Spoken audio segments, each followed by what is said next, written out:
term. Joining us now, a member of the Oversight Committee, Democratic Congressman Raja Krishnamoorthi of Illinois. He's also a candidate for the U.S. Senate there in that state. Congressman, thank you for joining us this morning.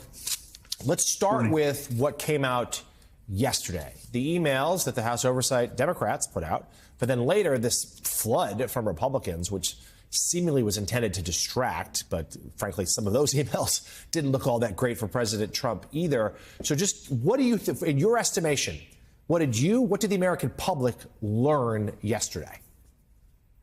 Well, I think what they learned is that I think Donald Trump knows a lot more than what he's letting on. And I think the one email that really stands out is where Epstein says that Donald Trump, quote unquote, knew about the girls. OK, that is obviously directly opposite of what Donald Trump has claimed in terms of zero knowledge of what Jeffrey Epstein did. But just to level set, I think the one thing that I would just say, which is really providing the backdrop to what we're seeing right now, are the survivors and the victims. I met with them along with many members of the Oversight Committee. We met with them for 2.5 hours. It was some of the most gut-wrenching conversations I've ever had in Congress.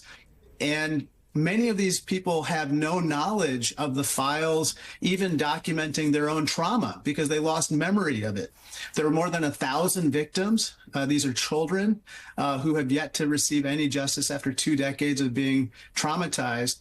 And so for their sake, but also to prevent this from ever happening again, we got to get to the bottom of what happened and get those files. So, Congressman, that was my next question is, obviously, you don't know particulars. We haven't seen them yet. But what is, even in broad strokes, your understanding of what still is out there? What is the material that could be released were the House and Senate to vote for it? I think there's a lot. Obviously, there's photographs, there's documents about financial transactions. I think that particular category itself is a tremendous trove of information that we need to get access to. Ron Wyden, the senator from Oregon, and financial institutions confirmed that there were more than $1 billion in transactions associated with this child sex trafficking ring. So knowing who paid whom and following the money will be very important for really getting to the bottom of what happened. And Congressman, I'm wondering if you can pull at a thread for me here that I've been thinking a lot about when covering this story this week, especially on the heels of a shutdown when our growing income inequality has been in such stark relief.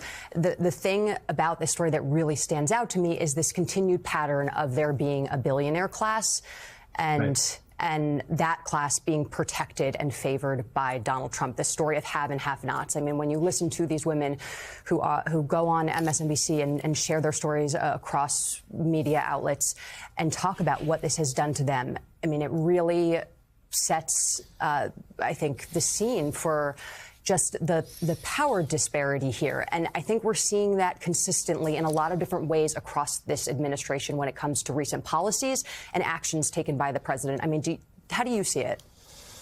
100%. I think there are two systems of criminal justice. In this particular case, rich and powerful men who abused literally thousands of children and young girls have now escaped accountability for more than 2 decades. Whereas other people are routinely, prosecuted and sentenced per our laws and rules and regulations. And so there are two justice systems. George Santos gets a pardon, whereas other people, languish in our prisons and don't necessarily get the same measure of leniency that someone like he does. So we are in that kind of system of unfairness right now. Democratic Congressman Raja Krishnamoorthi of Illinois. Congressman, thank you for joining us this morning. Thank you.